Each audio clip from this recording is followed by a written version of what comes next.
you, Amor, for that very generous introduction. Good morning, everyone. Good morning. Okay, let me just set this up.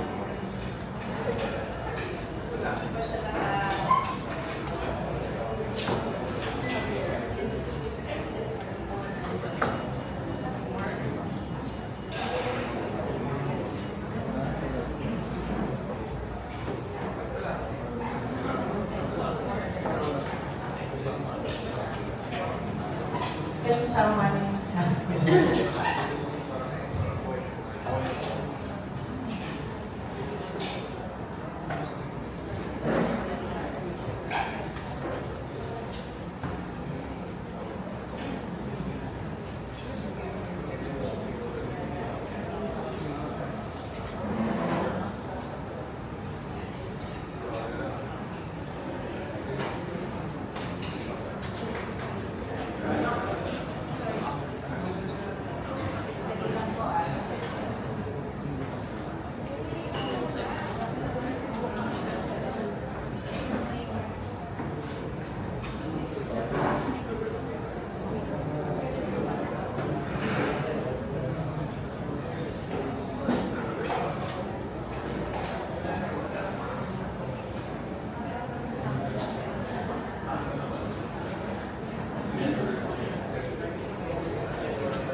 Pasensya na po. Just a minute.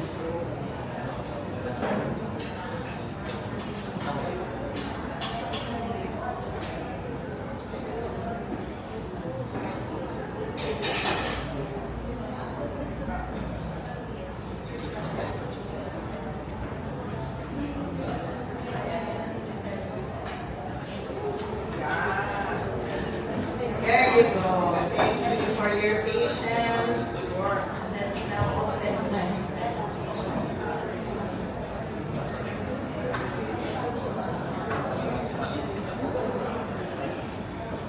Okay, again, good morning, everyone. Good morning. So I am here to talk about property management and how it helps us build long-term client relationships.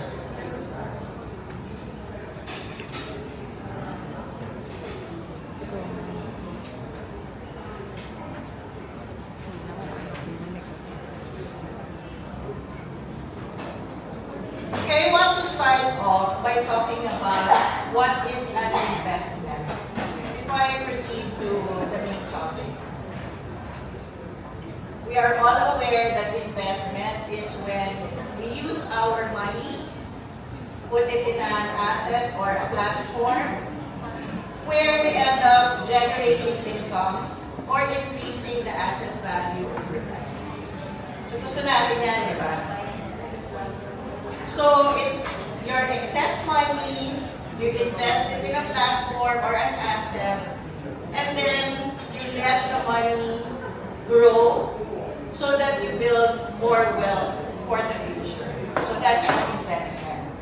So let me now take you to the different ways of investing our money, our hard-earned money. Thank you. So there are different ways, right? So first, you can just be very conservative, having very, very high liquidity but very low risk level. So that's savings. We put it in the bank account. It earns 0.5% approximately annually. So you're, say, 1 million by the end of the year, you would have earned 5,000 pesos. Mayad, di ba? Mayad. Okay, and then there's another bank product. It's called time deposit. Nung bago ako sa industriya, range siya to 30%. So I used to do that with my minimum wage earnings. But now, the rate is only 4%. So you put it in, it has medium liquidity, but very low return. Or risk level. Next one is bonds. a little bit more secure, lower risk level, but medium liquidity. So you earn approximately 5%. You invest in gold, 6%. You invest in luxury items, say jewelry. Some people say bags, luxury bags, are already investments because certain brands appreciate in value, okay? So that's low liquidity, medium risk level. And then there's the stock market. You have high risk level and high liquidity, approximately 10%. Now this Forex, ngayon tumaas na. I think the value of US dollars is now at 62 pesos. 61, 62 to a dollar, right? So just a few months back, siguro nasa 55, 57. So it's yielding quite high now, 12%. So very high liquidity, high also a risk level. And then there's cryptocurrency. Hindi ko po ito nasubukan, but I heard it's a good investment too. 15%, very high liquidity, and very high risk level. So all my figures here are based on statistics. May disclaimer about this can vary depending on where you put it, etc. Now, among all the investment options, one consistently stands out. Alam na natin kung ano yun. Ano pa po? Hindi? Real estate. Correct? Do you all agree? Yes. Okay. So in real estate, typically, if you invest in real estate, again, it will vary depending on location, type of property, etc. But typically, it can earn you a yield of 17%, where 7% can be your yield from rental income, and of course, the value of the asset appreciates over time. Kahit na wala tayong gawin sa ating property, it will appreciate in value. Especially if it's in a good location. So, medyo maliit po dito na lang ako. So, real estate, as we all agree, is a solid foundation for wealth. It generates cash flow for us through rental income. It appreciates in value over time, even if we don't do anything about it. We can leverage on our property to use it as collateral so we can finance other investments. There are tax advantages in investing in real estate. And we always have the physical asset, which can be a legacy asset, creating a lasting legacy for future generations. Okay, so we all agree about this. So now, as brokers or real estate practitioners, of course, naghahanap tayo ng client, di ba? So let's just say, we have a client. His name is Attorney Juan de la Cruz. Let me give you a little background about him. Attorney de la Cruz is a high-profile lawyer who wants to grow his money through a smart property investment. Okay, but ang dami ng high-profile clients. Then he has excess money. What will I do with my money? So he now met Broker Amor. So he hires now Broker Amor and asks her to find the right property on his behalf. After all the legwork, searching, and screening options that fits his goal, finally, Broker Amor was able to offer him the right property with the right budget in a lot, through a lot in Naig, Cavite. Okay, so his first step to his real estate ownership. So ayan yung lobby map ni Attorney Juan de la Cruz. Kayo maniwala, ano lang yan? AI generated. Okay. So now, I go back to the main topic. Can I ask the crowd, siguro ano lang, konti lang, no? What is your definition of property management? I just want to feel the pulse of the crowd. What do you know about property management? Anyone? Walang may alam.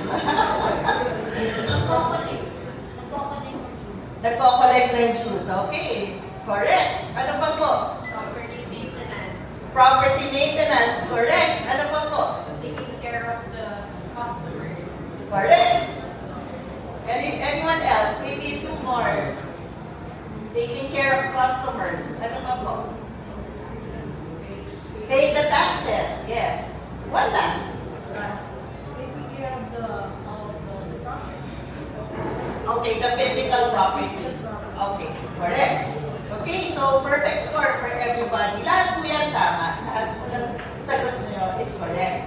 But what others don't realize is the property management is present throughout the entire property life cycle.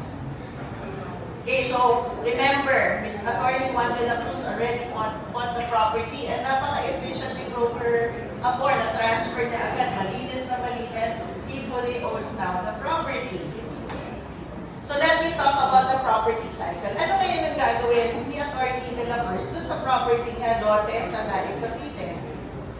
Now what? Diba? Siyempre, investment. He wants to optimize, maximize the value of that investment para ma-achieve yung sabi natin 17% or even more.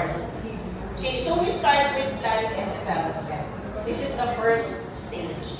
Ang i-identify ko lang po yung mga, yung mga major stages of the life cycle.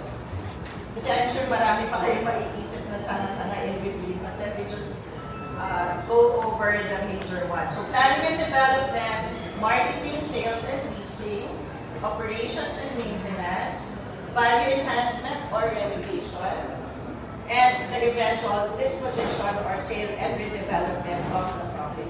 So that's what I came up with.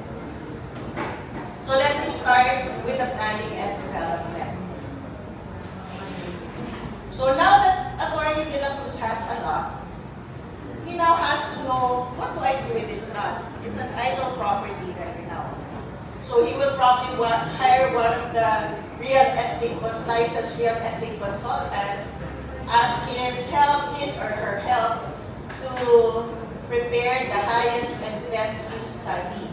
Alam namin kung dami na sumasagot, para mas alam na pwede na kayo dito. Yeah, so he will hire someone who will do the feasibility study, market research, financial forecast, and then eventually, once they decide what will be the property to be developed there, you will secure the permits and construction, eventual construction. So let's just, for purposes of this discussion, let's just say the highest and best use for the property in Naik Cavite, because it's an emerging market. It's a mixed-use, mid-rise development. So meron siyang commercial component, meron siyang residential component on the higher floors. Let's just say that's the highest and best use. Okay. So, property management at this point in the planning and development should already be involved in the design phase. Why? Kasi the architects and the contractors may know the technical know-how, may have the technical know-how in building and designing the building. But it's the property manager who knows how to maintain it. So typically, which is, I'm speaking from experience, there are times when the design, so they build it, tapos maganda, very, very architecturally sound, ika nila Instagrammable, but in the end, may mga inefficiencies siya when it comes to maintenance and operations because the property manager was not consulted on that stage, on the stage of the design or the construction. So, by hiring the property manager at this phase, hindi naman to the entire design phase. Once it's almost completed, parang it just has to be reviewed so that if there are improvements in the design, then we can still save on money and resources. So we improve operational efficiencies through smart planning, prevent costly design and operational issues early on. So at this stage pala, you will prevent. Diba, mas maganda yung preventive than cure. So by doing this in the beginning, you prevent many things from many errors or wasted resources. And also ensure regulatory and safety compliance. So as a case study, hindi ko na po papangalanan yung building kung kilala niyo nila na bagay. For purposes of illustration, so let me point out two case studies. So these are actual situations. So this case study is office complex with 5 towers, 15 floors of office buildings, and it houses, sabihin na natin, 8 to 10,000 foot traffic per tower because it is run 24/7 and the main occupier of the buildings are BPO companies. So you can just imagine the foot traffic. Now, it was designed without, very simple example, without the smoking area. So we needed to do a retrofitting work that cost us 3 million pesos just to comply with the EO 26, which was past President Rodrigo Duterte's executive order for nationwide smoking ban. So if that was considered in the original, kasi dami niya it will tell you in the EO that it has to be a certain distance from the entrance, it has to be just one per facility. So to comply all that, very specific yung design. So it may sound simple, di ba, yung trivial. Smoking area lang yan eh. But they had to spend that much just to comply. Another example is this, another BPO building.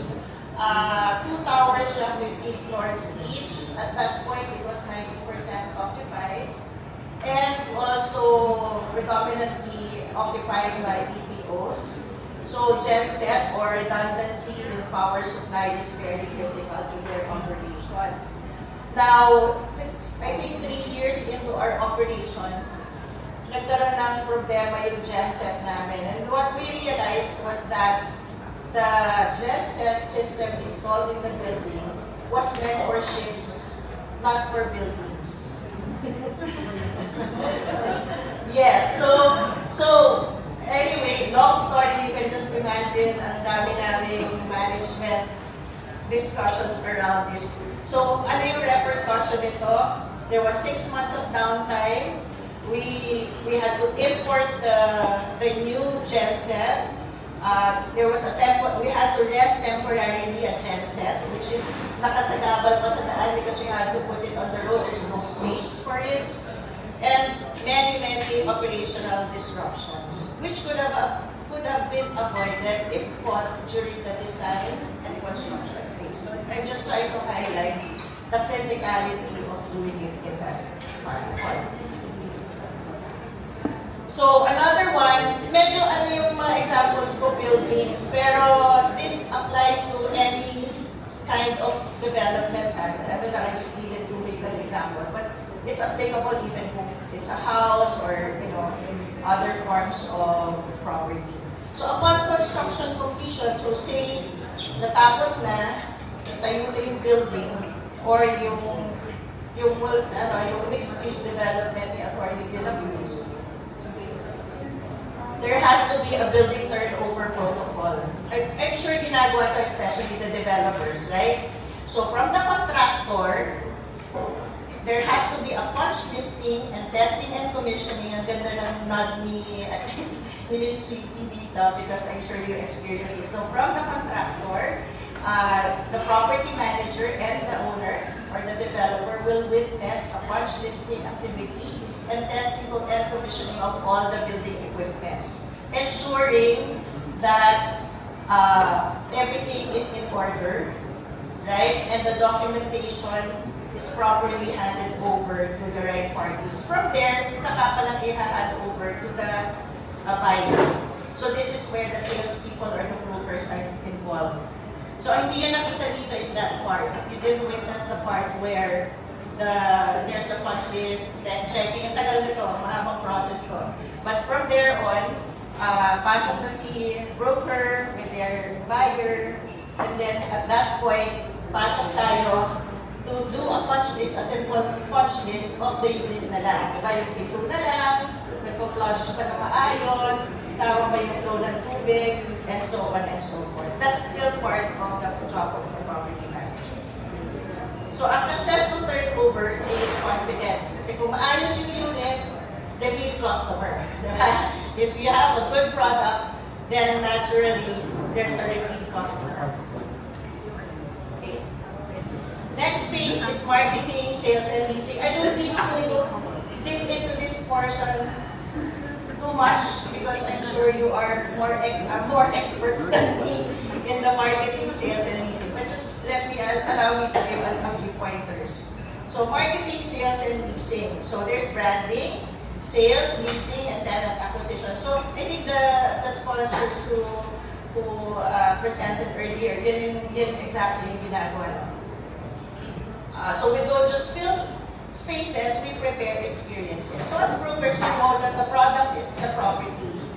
What the key to that is the relationship. We build relationships, right? We need to build our credibility for them to trust us. But it's nothing if the product in the end does not align with how you service them. So there's ads and promotions, online. Ngayon, uso na, di ba? Gone are the days, back in my day, we used to do flyering. I don't know kung ginagawa. Ginagawa niyo ba ba? Ginagawa pa. Manning, flyering, yung hinabol tayo ng mga guard and aso sa mga villages. Do you still do that? Oh, okay. Meron pa pala? Meron pa, but not as much, not as much as we used to do it back in the day. So na-experience ko din po yan, yung mga nahabol na guard, ipapakita ko sa guard para papasukin ako sa building or sa village. Anyway, so marketing. So now I think it's mostly online now. Hindi na masyado yung physical. So this is where we have customer service and relationship building. And then the property manager comes in, making sure na the product aligns with the service level that we give. Kasi kahit ang galing-galing mo as a broker, as a customer service, but the product is not as nice or not as quality. Bali wala yung relationship eh. Magagalit pa sa'yo next time hindi ka nakakausapin. Lahat, i-ghost ka na niya. Scene zone na lang. Okay. So we have to ensure that the product, through the efforts of the property manager, is still upscale. And then of course, the after-sales customer service. Through the communication protocols, community or social events, and the convenience of their stay. So ako, bottom line ko, for this one, is communication is key. Sometimes kasi, if the product is not as good as you sold it to be, then at least we can manage the expectation of the buyer, di ba? By communicating properly, by managing their expectations. So here are just examples of mga ads online and on-site. Mabilis na lang po. Okay, operations and maintenance. So this is the meat. Yung kanina when I asked what is property management and you answered my question, this is actually where those answers fall under. No? So briefly lang, what are the common issues in property ownership? For example, yeah. If I pay this, for example, ay, important kasi yung sa akin. Ay, wala.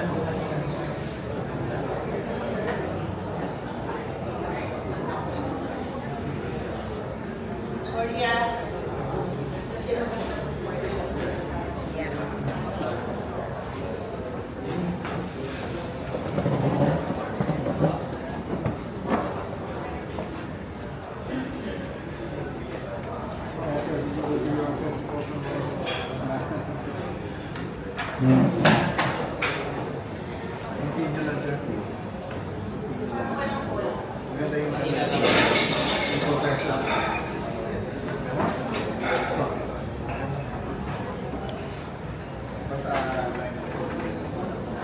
So that's an example. That's an example of an exasperated property owner.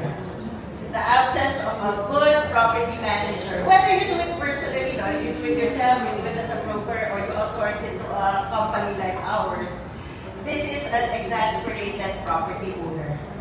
Right? It can be exaggerated in my video, pero sometimes that's actually a reality. I see that happen in my day-to-day interaction with some of our clients na hindi nag-take yung property. Okay. Diba? Talagang, so talagang, minsan yung ang gusto nilang patuhin, ikaw eh. So what are the examples, no? Ano na lang, I'll quickly go over this. So physical and structural issues, ito nga, it can be because of the design, because of the construction, like what happened in Jensen, nagkaroon ng earthquake. There are buildings, and I just came from there. There are buildings that are intact. There are buildings that really fell apart. So, anong difference? I'm just assuming, wala akong research about it, but I'm assuming it's structural integrity. Kasi yung katabi niya, nakatayo, mas mataas, siya bumagsak. So, I think it has something to do either with construction law or design law.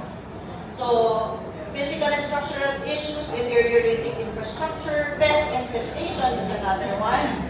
Unmaintained facilities and amenities. So what's the impact of this? Operational downtime. Katulad yung pinanto ko kanina ng yung Jensen. So obviously that affected the operational downtime. Faster wear and tear, high cost of repairs, maintenance and renovations, and inconvenience, unhappy customer. Which is, as brokers, yun ang ayaw nating mangyari. Always, we want them to be happy because the next time mag-launch tayo ng new project, we want them to buy again. Correct? So, it is very important to make sure we manage the asset. Safety and security concerns. When the building or the facility is safe, you actually don't notice this. You don't notice. Pasok ka sa building mo, labas ka sa building mo, pasok ka sa village mo, labas ka sa village mo, walang problema. Because behind the scenes, there's a property management team 24/7 making sure you are safe, making sure you are not inconvenienced, making sure that whatever you need is there available to you. When do you notice the absence? Pag meron ng incident. Correct? And of late, may mga incident, even the luxury villages, I think Forbes ba, na may nasa news, merong pinasok.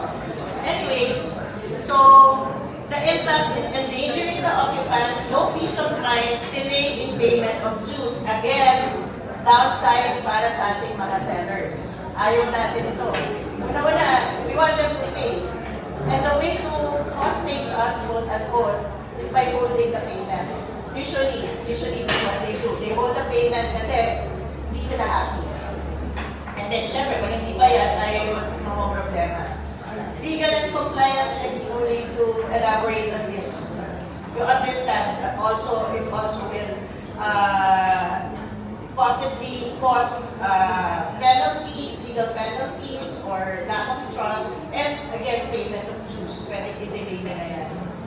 And then, overall,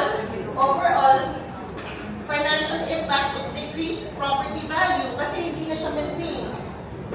Pangit na, luma na, tapos may nagtayong katabing mas maganda. So, wala ka na, the value goes to the next building that's nicer and well-maintained. Higher repair costs, so instead na it's appreciating in value, you're now spending more because you need to repair and renovate. Then higher vacancy, so lost rental income, increased insurance premium, and so on and so forth. No? So these are the impacts. So loss of potential profit, failure to pay out debts, and liability instead of asset. So we started by saying, in investing in property, it is the best investment because it will appreciate in value. Diba? But if you don't maintain it and manage it well, hindi rin po totoo yung statement na yung kanina. Right? Okay. Good morning! Okay, operations and maintenance. So this is what we know of typically. Property management operations, we take care of the common areas of office buildings, residential condominiums, and villages. So what do we cover? The way I explain this is we are like your mayor. Ang mayor ay para sa city. What does the mayor do? Ensuring that it's safe, ensuring that the services are given to you, ensuring that the roads are supposed to be up, ensuring that the roads and all the common facilities are working so it will convenience all of us. That's why we pay taxes. So what is taxes to a property? That's your KUSA, condo dues, or association dues. Pareho-pareho lang po yun, iba-iba lang po yung tawag because of the applicability depending on the type of property. But the way it's assessed and computed, very similar. So KUSA is when you have a property, building, kunwari, na you're leasing it out lang. Walang sale, you don't sell, you only lease it out. So it's called Common Usage Service Area Dues. So that's the assessment so that they contribute to the maintenance of the common areas. Association dues, kapag COA, kasi association. Condo dues, kapag condo, kasi condo dues. Okay, yan lang po yung difference. So what do we cover? Everything related to the operations of the property, of the village, the office, the condominiums, etc. So including leasing.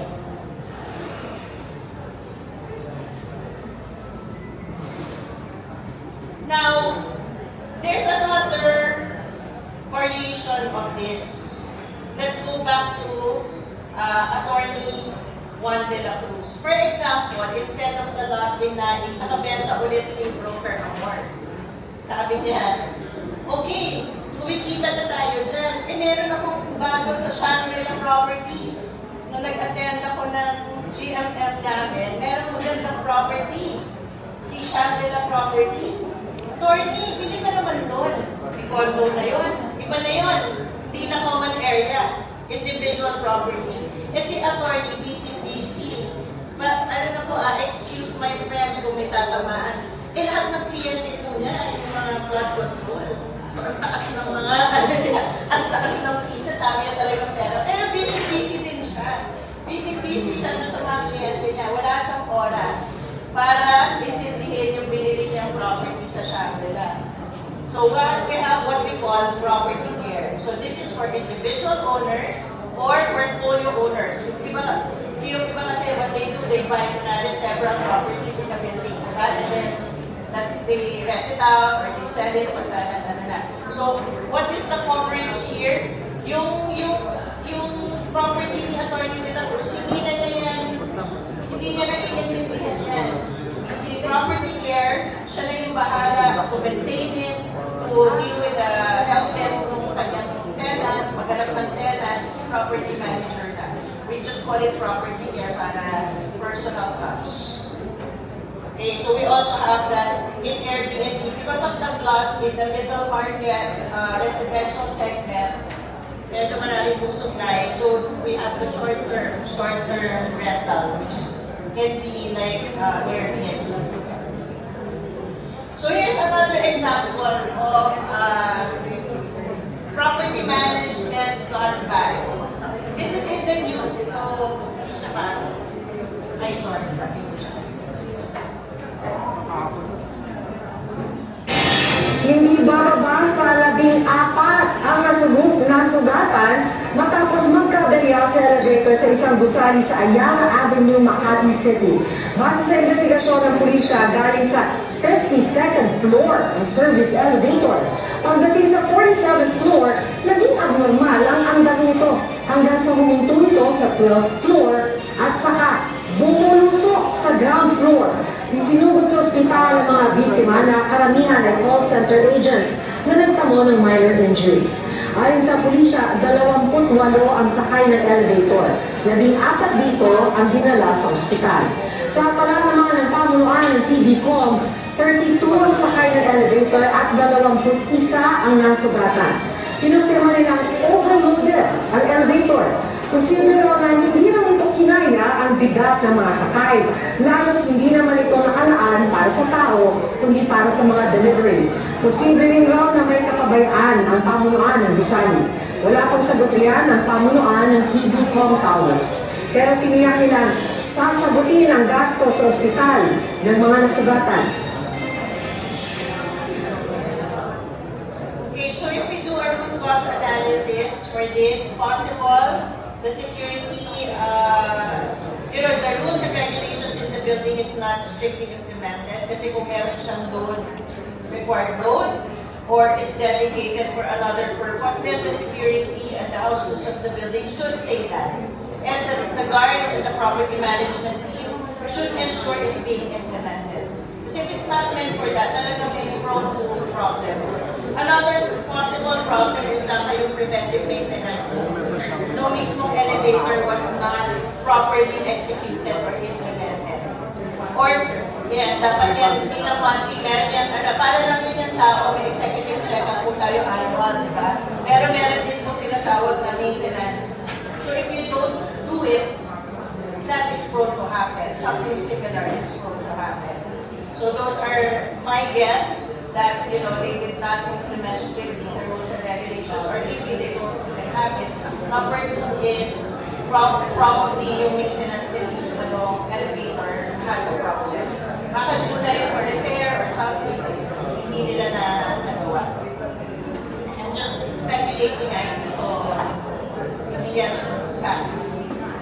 Okay, so every interaction shapes the client's experience. So ito yung mga buyers natin. So people, so tenant relations, customer service, community engagement, those are the responsibilities.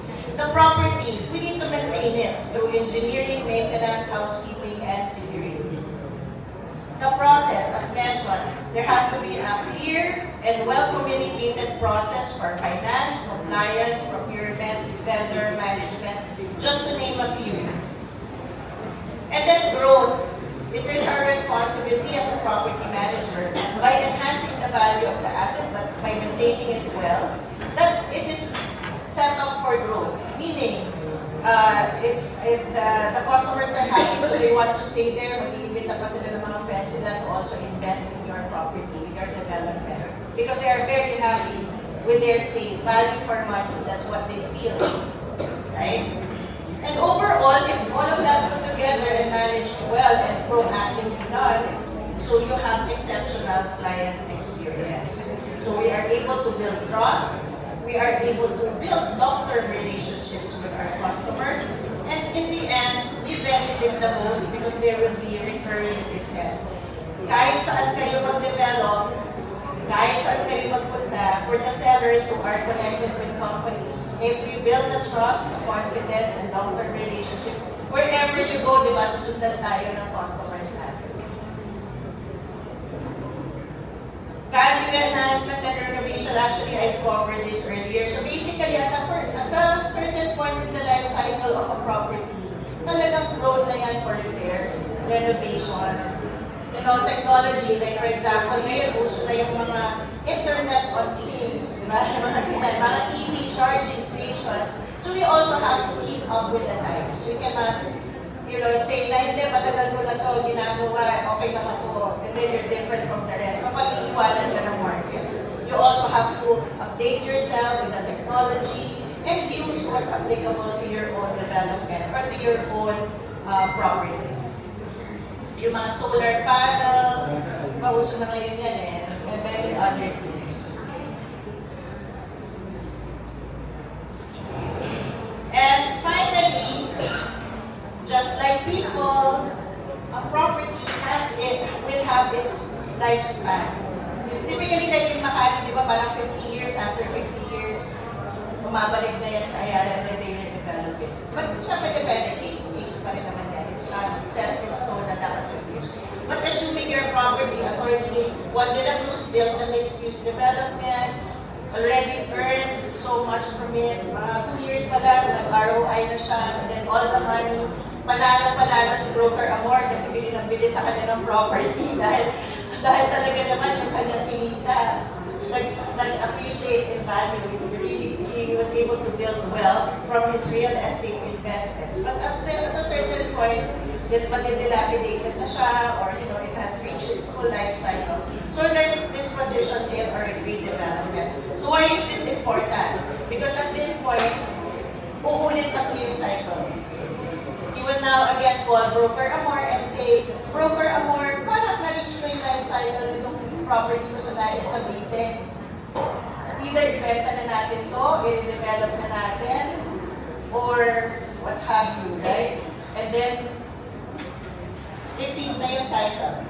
Hires and rescues, and so on and so forth. So, yan. Sale or preparation. So, the property manager at this point will only facilitate the seamless transition, maybe contact the consultant again for the highest rescues, provide the necessary records, and so on. It's really, ano na yan, nandun na siya sa dulo. So, to summarize, what are the benefits of property management for the property owner? For the property owner, it protects the asset value. The property manager generates steady income and reduces operational stress. So, si Atty. Juan de la Cruz, pwede siya mag-travel and ang asset is well maintained, wala siyang problema. Kukolekta na lang siya ng kanyang revenue. And then for the buyer or customer, you have a safe and well-maintained property. You have better living experience and you have peace of mind with your property. For the broker and seller like us, we have higher client satisfaction. We build long-term relationships and we create repeat business and referrals. Minsan generational din yan because you're doing so well. Yung sinama mo na yung daughter mo, the daughter now is part of your network, and build the trust long-term, the daughter to the daughter, and so on and so forth. So, not just with the property, but legacy also in your profession. And then for the business and investor, you maximize the return on investment, you have higher occupancy and retention, and improvement of operational efficiency. So, why do clients stay? Because of excellent service, trust, satisfaction, referrals, more business, and recurring revenue. So retention is less expensive than acquisition. Happy clients become repeat customers. So these are just some of our photos. And finally, every property tells a story. The sale may be the beginning of a story, but the property management determines whether that story becomes a lasting relationship. So with that, thank you everyone for listening.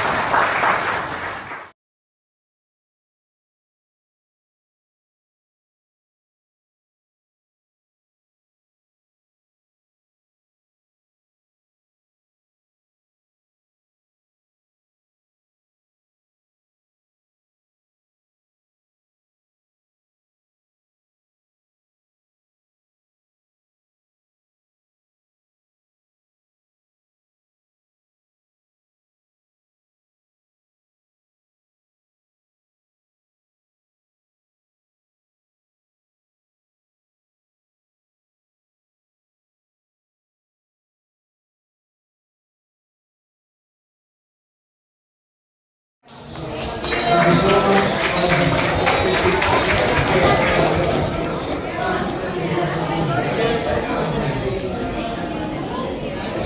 Okay, so next in our program is the birthday cake. One last picture for the festival. The last picture.